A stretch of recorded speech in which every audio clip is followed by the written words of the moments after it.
আজি আকৌ আমাৰ সকলোৱে বহুত ফূৰ্তি, কাৰণটো কি জানেনে?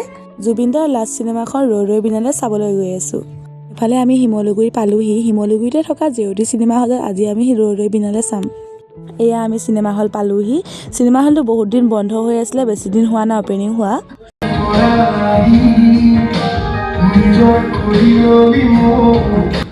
তাৰপিছত আমি টিকেটটো কৰি ল'লোঁ। দেখিলোঁ জুবিন দাৰ কাৰণে এখন আসন থৈছে, তেওঁ আহি বহিব বুলি।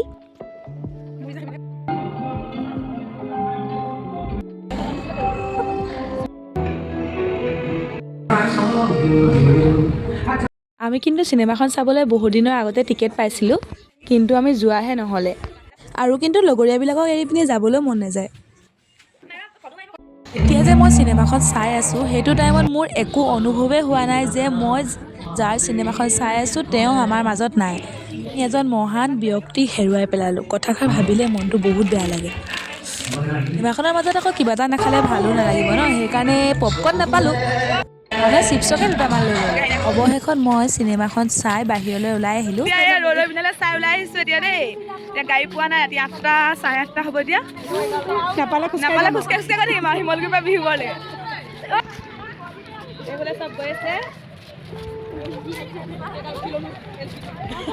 এইবোৰ বিহুবৰ গাড়ী ধেৰ আছে।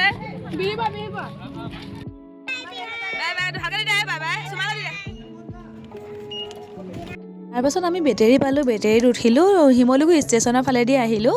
তাত চাওকচোন ইমান ধুনীয়াকৈ লাইটিং কৰি আছে। তাৰ শেষৰ চিনেমাখন চোৱা চাগে আমিয়ে সকলোকে শেষৰ চাগে। টাইমটো মিলা নাছিলে কাৰণে অলপ দেৰি হৈ গ'ল চোৱা। বাকী যি কি নহওক, জুবিন দাই সোনকালে ন্যায় পাওক, আমাক ন্যায় লাগে।